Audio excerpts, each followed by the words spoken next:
YouTube पर। ये video जो है हिस्टोरिकल बैकग्राउंड जो भी हम लोगों ने पढ़ा है, मतलब कि 1773 से 1858 तक के जो भी रेगुलेटिंग एक्ट, चार्टर एक्ट या गवर्नमेंट ऑफ इंडिया एक्ट पढ़ा है, उसका एक साथ रिवीजन है। बहुत ही बेहतरीन क्वेश्चन है, आपका एक बार में रिवीजन हो जाएगा। तो अगर आपने पहले के वीडियो नहीं देखे हैं पॉलिटी के, तो आप उन पॉलिटी के वीडियोस को देख सकते हैं। पहले भी 3 लेक्चर आ चुके हैं 1773 से लगाकर 1858 तक के, ठीक है।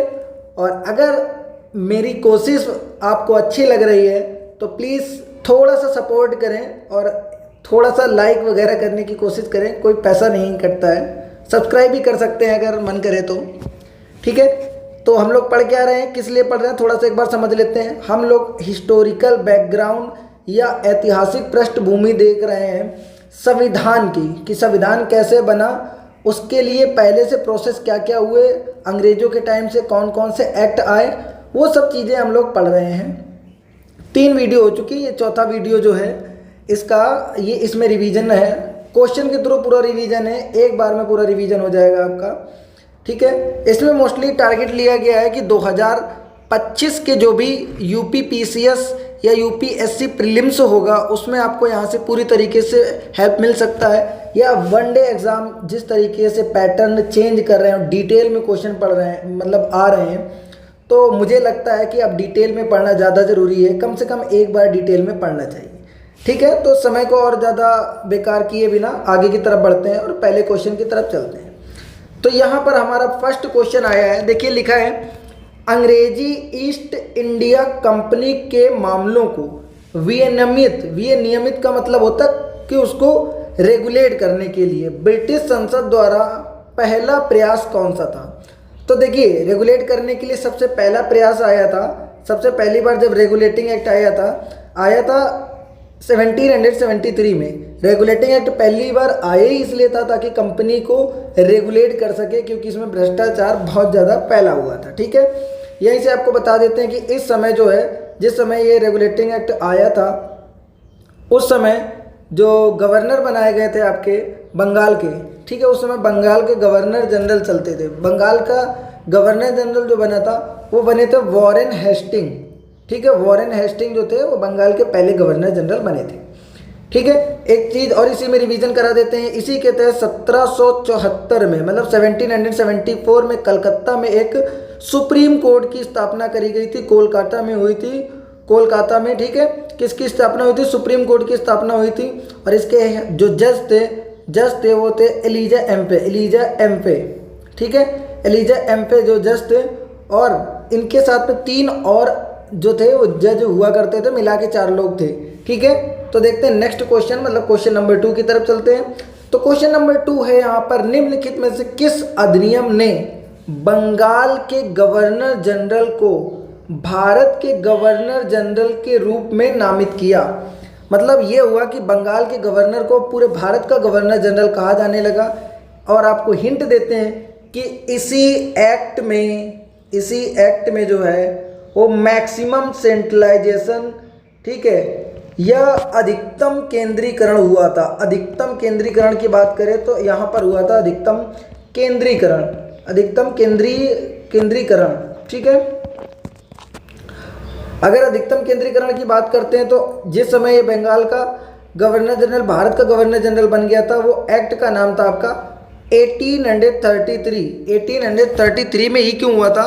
क्योंकि देखिए 1833 में ये हो गया था कि कंपनी का जो है, जो भी ईस्ट इंडिया कंपनी थी, उसकी व्यापारिक जो एकाधिकार था उसको पूरी तरीके से समाप्त कर दिया गया था। इसलिए यहाँ पर इसको, तो 1833 का एक्ट था जिसमें से कंपनी की मोनोपोली, मतलब व्यापार के एकाधिकार को पूरी तरीके से समाप्त कर दिया गया था, ठीक है। व्यापार को पूरी तरीके से समाप्त कर दिया गया था, कहने का मतलब है कि अब चीन और चाइना पर भी व्यापार खत्म हो चुका था। तो इसका आंसर जो है बी हो जाएगा, ठीक है।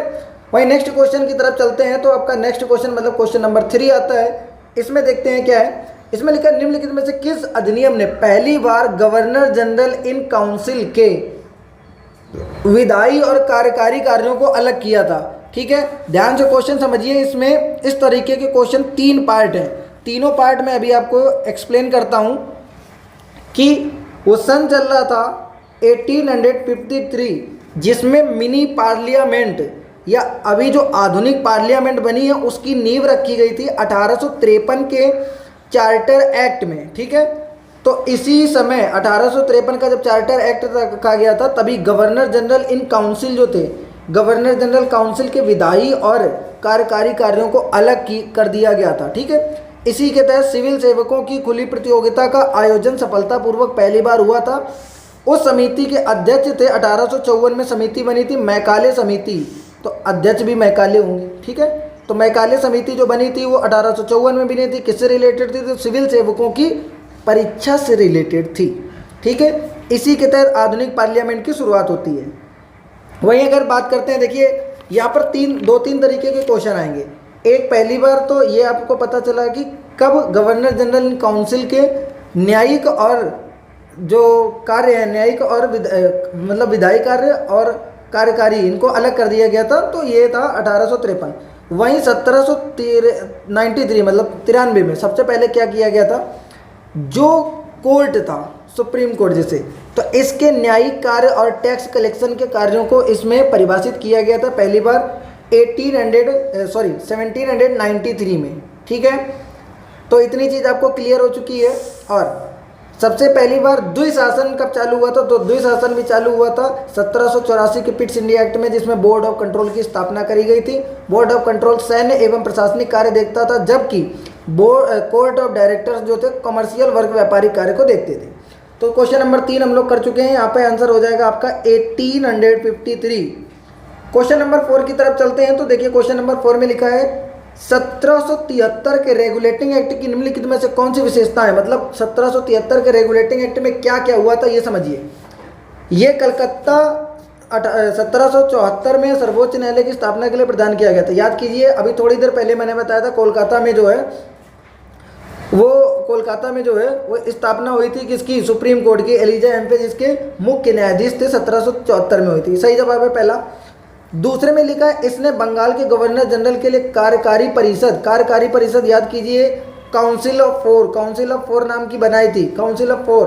तो इसका मतलब ये भी ठीक है, पहली बार गवर्नर जनरल के हेल्प करने के लिए एक गवर्नर जनरल इन काउंसिल का गठन किया गया था। ठीक है, वहीं थर्ड पॉइंट की तरफ चलते हैं। तो इसमें लिखा है इसने बम्बई और मद्रास प्रेसिडेंसी के गवर्नरों को बंगाल के गवर्नर जनरल के अधीन कर दिया गया था। तो बिल्कुल सही जवाब है यहाँ पर। बम्बई और मद्रास के जो गवर्नर जनरल थे वो बंगाल के गवर्नर जनरल के अधीन हो गए थे, मतलब उसके अंडर में वर्क करने लगे थे। मतलब सुप्रीम पावर जो है यहाँ पे बंगाल के गवर्नर को प्राप्त हो चुकी थी। ठीक है, वही अगर फोर्थ पॉइंट की तरफ चलते हैं, मतलब थर्ड पॉइंट भी सही है, फोर्थ पॉइंट की तरफ चलते हैं। इसने राजनीतिक मामलों के प्रबंधन के लिए नियंत्रण बोर्ड की स्थापना की। क्वेश्चन नंबर 3 में ही बताया है कि बोर्ड ऑफ कंट्रोल, ये देखिए लिखा है बोर्ड ऑफ कंट्रोल की स्थापना हुई थी 1784 के पिट्स इंडिया एक्ट में हुई थी। बोर्ड ऑफ कंट्रोल सैन्य में प्रशासनिक कार्यों की जिम्मेदारी उठाता था। इसका मतलब 4 पॉइंट जो है गलत हो जाएगा। 4 पॉइंट गलत है, तो जिसमें 4 होगा वो सारे आंसर खत्म हो गए, और 1, 2 और 3 बिल्कुल सही थे। तो इसका मतलब ये वाला आंसर हमारा वर्क करेगा। यहाँ पे थोड़ा सा 3 नहीं लिखा है हिंदी में, इंग्लिश में तो सही है। तो क्वेश्चन नंबर 4 तक हो चुके हैं। अब चलते हैं हम लोग क्वेश्चन नंबर 5 की तरफ। तो क्वेश्चन नंबर 5 को ध्यान से देखिए। ईस्ट इंडिया कंपनी को महारानी एलिजाबेथ द्वारा दिए गए चार्टर के तहत भारत में व्यापार का विशेष अधिकार कब प्राप्त हुआ था? तो देखिए भारत में व्यापार का जो विशेष अधिकार प्राप्त हुआ था तो 31 दिसंबर और सन चल रहा था 1600, जिसमें 1600 ईस्वी में महारानी एलिजाबेथ ने कंपनी को, मतलब ईस्ट इंडिया कंपनी को भारत में व्यापार करने के लिए, भारत में व्यापार नहीं रियल में व्यापार करना था, ईस्ट की तरफ व्यापार करने के लिए जो है अलाउ कर दिया गया था। ठीक है, इतनी चीज़ क्लियर हुई। देखिए इसके पहले भी 1599 में एक बार कोशिश की थी ईस्ट इंडिया कंपनी ने, उस समय इनको मिल नहीं पाया था ये अधिकार, बाद में इनको प्राप्त हुआ था। ठीक है, तो चलते हैं नेक्स्ट क्वेश्चन की तरफ, क्वेश्चन नंबर 6 की तरफ।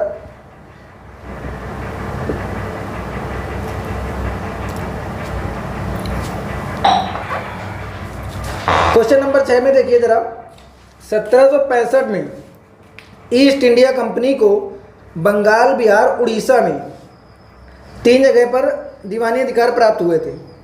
दीवानी अधिकार का क्या अर्थ है?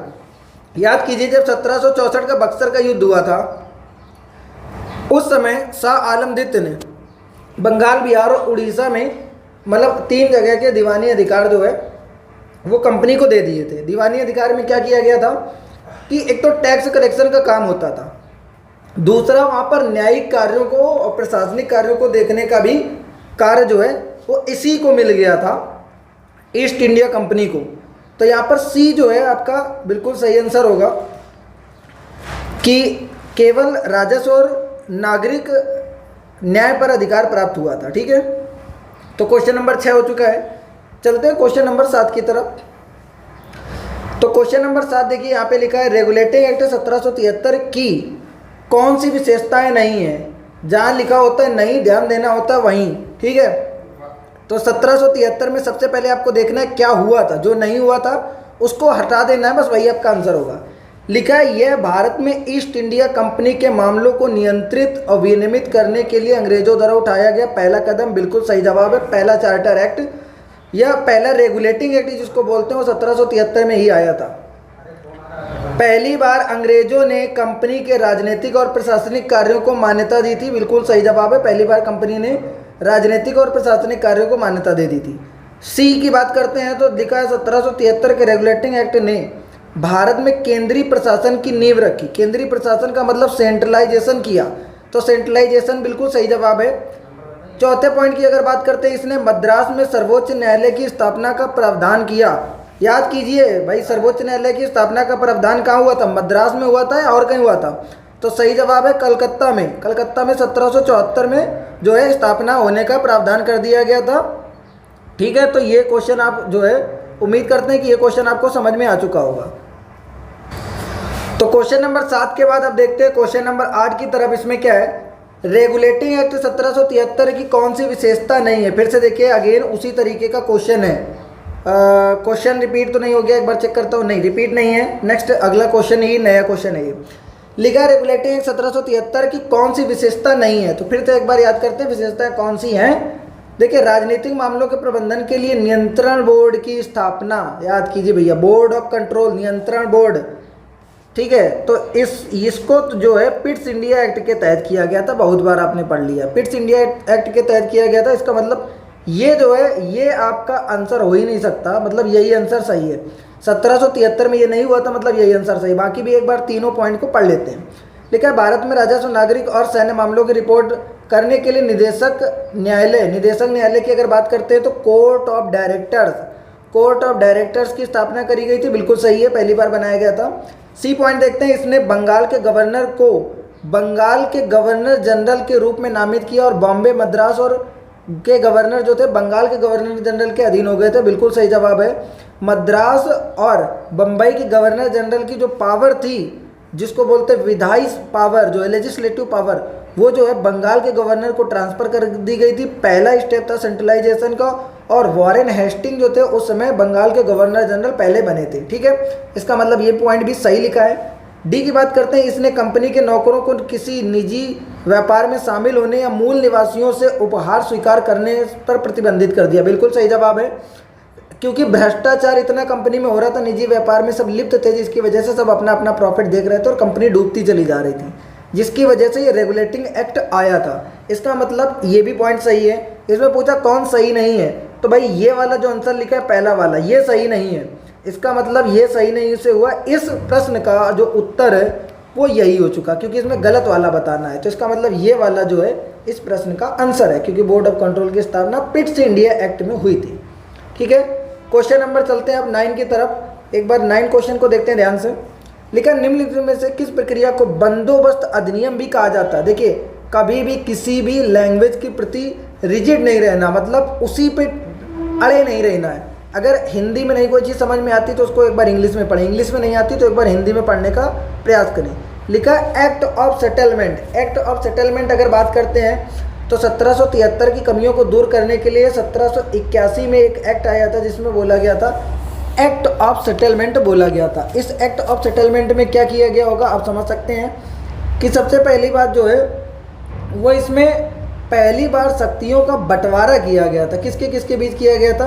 गवर्नर जनरल इन काउंसिल और सुप्रीम कोर्ट के बीच। गवर्नर जनरल इन काउंसिल, ठीक है, काउंसिल और सुप्रीम कोर्ट के बीच में जो है शक्तियों का बंटवारा किया गया था सुप्रीम कोर्ट के बीच में। तो इतना यहाँ पर वर्क हुआ था, ठीक है।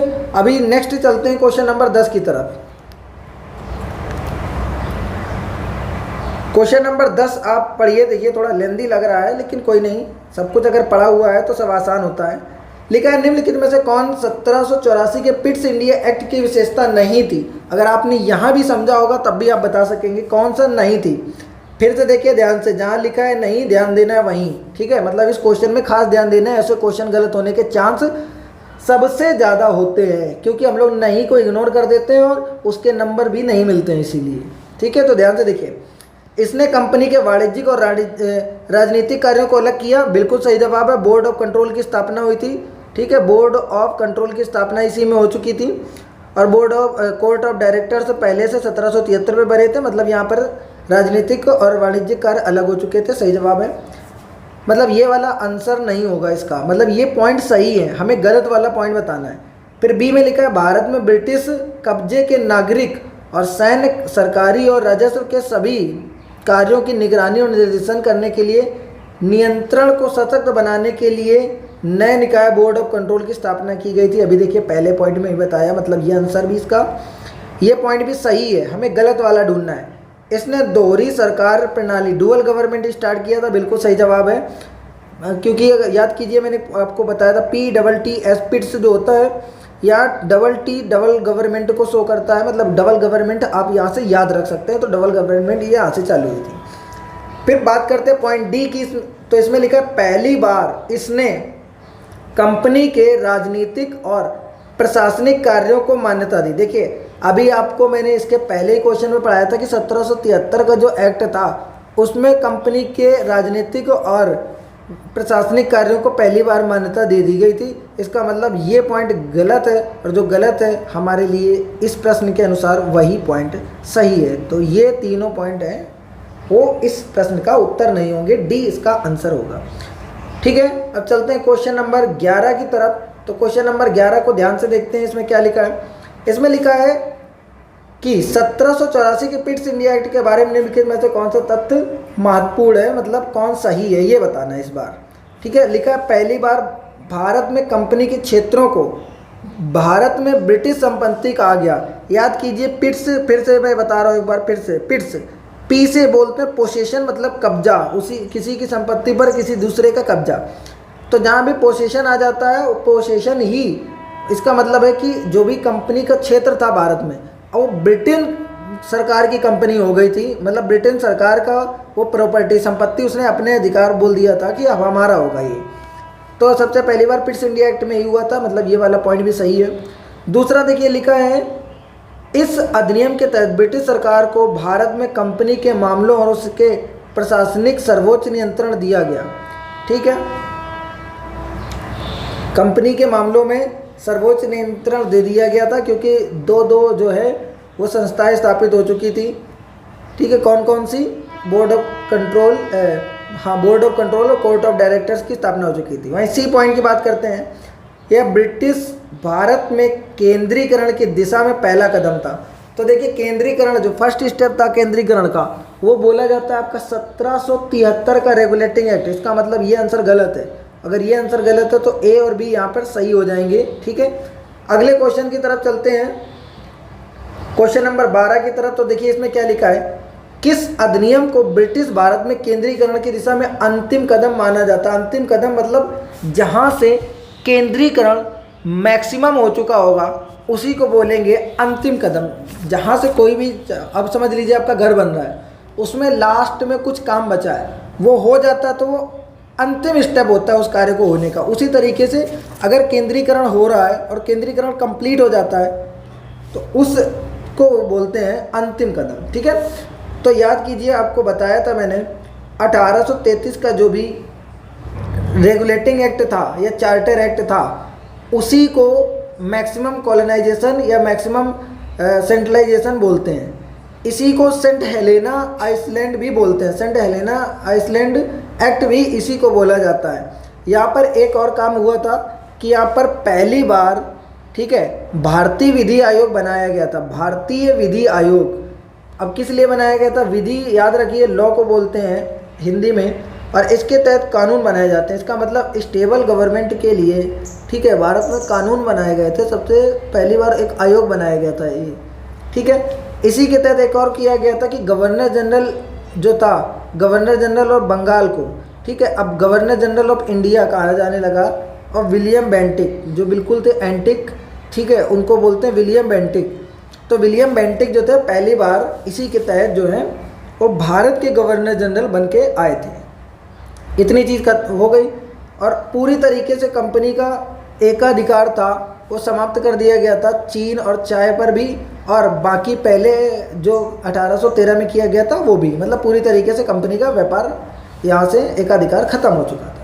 ठीक है, क्वेश्चन नंबर 12 हो चुका है। क्वेश्चन नंबर 13 की तरफ चलते हैं एक बार। ठीक है, काफ़ी बड़ा क्वेश्चन लग रहा है, देखिए ध्यान से समझेंगे तो सब पॉइंट क्लियर समझ में आएंगे। निम्नलिखित कथनों पर विचार कीजिए, मतलब ये कुछ पॉइंट्स दिए हैं, इनके बारे में देखना है किसके बारे में है। इस अधिनियम के तहत बनाए गए कानूनों को अब एक्ट बोला जाएगा। ठीक है, अभी पहला पॉइंट क्लियर नहीं है, पॉइंट अभी एक को चारों क्लियर नहीं होंगे क्योंकि लास्ट में देखिए उपरोक्त में से कौन से 1833 के चार्टर एक्ट के तहत सही है।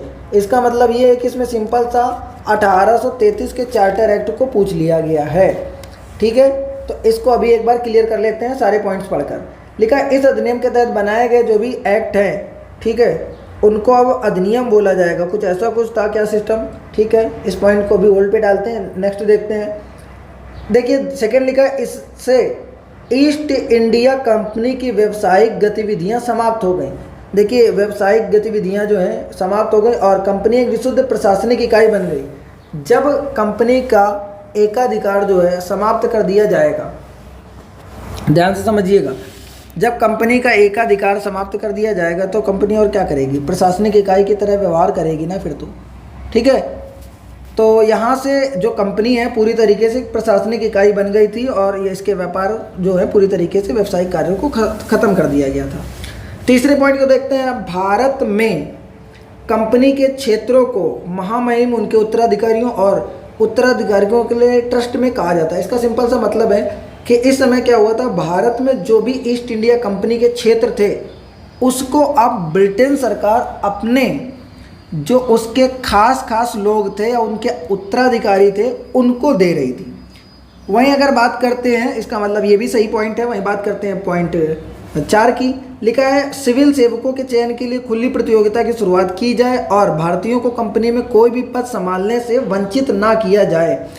1833 में जो है शुरुआत की गई थी, लेकिन ये हो नहीं पाया था क्योंकि वो हो पाया था 1853 में।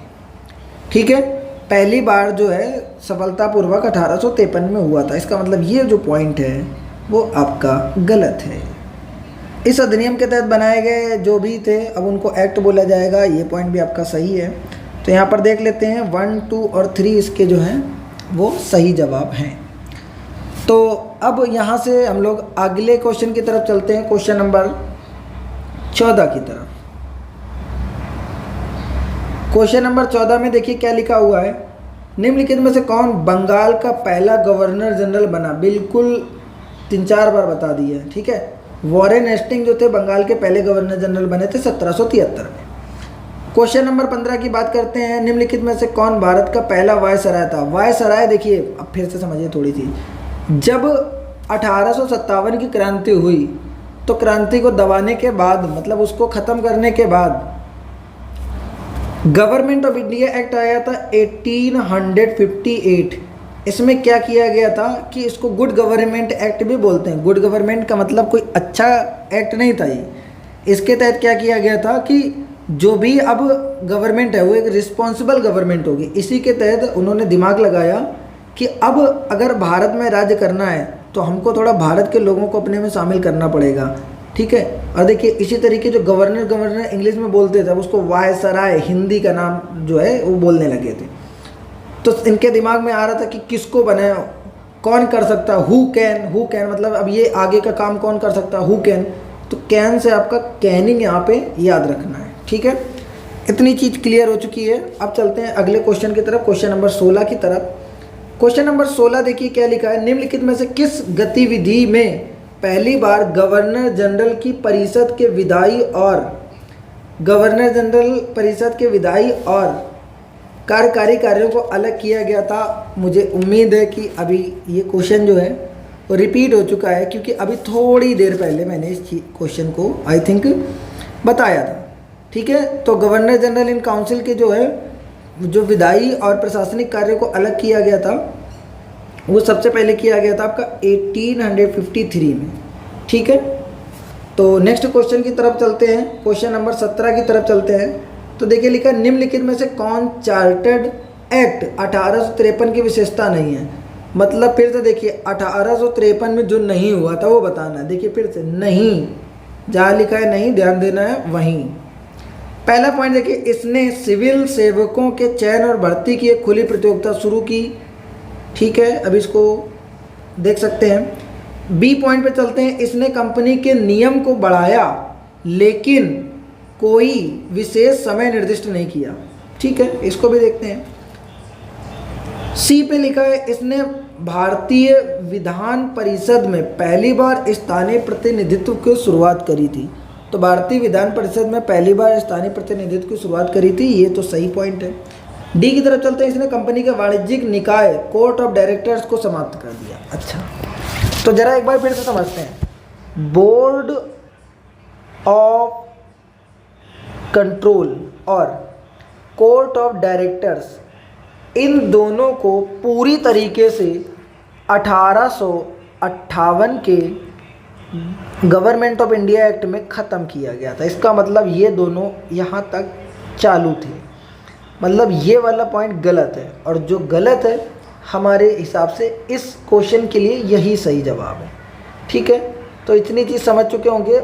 मतलब ये और ये पॉइंट जो है पॉइंट सही है, लेकिन इस क्वेश्चन का आंसर नहीं है। तो क्वेश्चन नंबर 17 के बाद चलते हैं क्वेश्चन नंबर 18 की तरफ।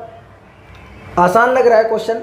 मैकाले समिति की नियुक्ति 1854 में की गई थी। इसका संबंध किससे था? याद कीजिए, अभी बताया था कि भारतीय सिविल सेवकों की परीक्षा को पूर्ण करने के लिए 1854 में मैकाले समिति की स्थापना करी गई थी, क्योंकि 1853 में पहली बार खुली प्रतियोगिता जो है कराना, प्रारंभ तो 1833 में किया था, लेकिन करा पाए थे प्रारंभ किया था 1813 में, लेकिन संपूर्ण जो है, रिपीट में फिर से बदल देता हूँ, कन्फ्यूज हो रहा हूँ थोड़ा।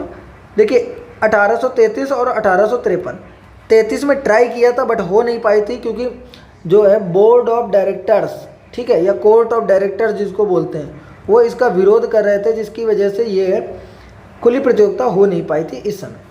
तो 1853 में हुई थी, और जो समिति बनी थी मैकाले समिति 1854 में बनी थी इसके लिए। क्वेश्चन नंबर 19 की तरफ चलते हैं। लिखा है, निम्नलिखित में से कौन 1858 के भारत सरकार अधिनियम की विशेषता नहीं है? देखिए फिर से, जहाँ लिखा है नहीं ध्यान देना है वहीं। तो जो गलत जवाब होगा वही इसका आंसर होगा। इसने भारत के गवर्नर जनरल का पदनाम बदलकर वायसराय किया, ये सही पॉइंट है।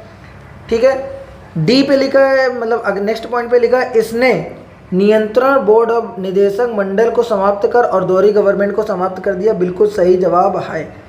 मतलब कि ये ऐसा हुआ था, यहाँ पर बोर्ड ऑफ जो है डायरेक्टर्स को, मतलब बोर्ड ऑफ कंट्रोल और कोर्ट ऑफ डायरेक्टर्स, इनको समाप्त कर दिया गया था। सी पॉइंट पे लिखा है, इसने 25 सदस्यीय परिषद के साथ राज्य सचिव की स्थापना करी।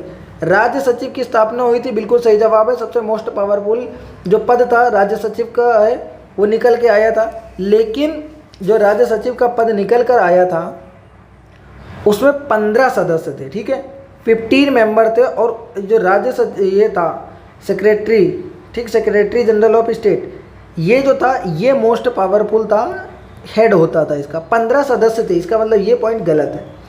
अगर ये पॉइंट गलत है तो इसके अनुसार जो है आंसर यही होगा, हमें गलत वाला बताना था। क्वेश्चन नंबर 20 की तरफ चलते हैं। ठीक है, तो क्वेश्चन नंबर 20 में देखिए सिंपल सा क्वेश्चन लग रहा है। The battle of Plassey was very popular because it was the major victory of the company won in India. ठीक है, ये पूरा इंग्लिश में है, इसको हिंदी में जानबूझ के कन्वर्ट नहीं किया है ताकि कुछ आप इंग्लिश को भी समझें। तो बोला गया है कि प्लासी का जो युद्ध था वो इम्पोर्टेंट था क्योंकि पहली बार भारत में हुआ था। तो यहाँ पर फर्स्ट टाइम मेजर विक्ट्री हुई थी भारत में प्लासी के युद्ध में ही। ठीक है, ये फर्स्ट वाला था जिसमें हुई थी।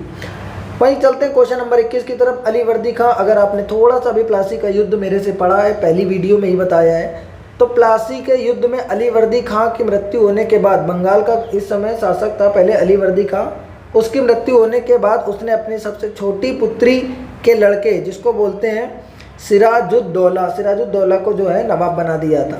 ठीक है, क्वेश्चन नंबर 21 हो चुका है और चलते हैं आज के सबसे लास्ट क्वेश्चन की तरफ। क्वेश्चन नंबर 22 लिखा है, निम्नलिखित में से किस अधिनियम को सेंट हेलेना अधिनियम के रूप में जाना जाता है? याद कीजिए, अभी आज ही बताया और पहले भी बताया कि सेंट हेलेना जो है आइसलैंड एक्ट किसको बोलते हैं। ठीक है, याद कीजिए 1833 में सेंट हेलेना आइसलैंड जो है एक्ट आया था, ये रेगुलेटिंग एक्ट था या जो चार्टर एक्ट था 1833 का, उसी में ऐसा क्या हुआ था, ये सेंट हेलेना एक आइसलैंड है जो कि अफ्रीका के पश्चिमी तट पर है। वो उस समय जो है अंग्रेज सरकार ने अपने कंट्रोल में लिया था। ठीक है, पहले कंपनी के पास था, बाद में उसने अपने कंट्रोल में डायरेक्ट ले लिया था। तो ये पूरा 1858 तक की जो है 1773 से, और जहाँ तक प्लासी के युद्ध को भी इसमें इंक्लूड किया गया है, यहाँ से लगाकर 1858 तक के जो भी हम लोगों ने एक्ट, चार्टर एक्ट या रेगुलेटिंग एक्ट या गवर्नमेंट ऑफ इंडिया एक्ट पढ़ा है, उसको यहाँ पे क्वेश्चन के थ्रू रिवीजन किया गया है। आई होप आपको वीडियो अच्छी लगी होगी और क्वेश्चन के लेवल भी आपको अच्छे लगे होंगे। सारे के सारे क्वेश्चन एग्ज़ाम्स में, पीसीएस एग्ज़ाम्स में आए हुए हैं। अगर ये वीडियो आपको अच्छा लगा है और प्रयास अच्छा लगा है तो थोड़ा सा सपोर्ट कीजिएगा। ठीक है, धन्यवाद यहाँ तक रुकने के लिए और आपको वीडियो देखने के लिए।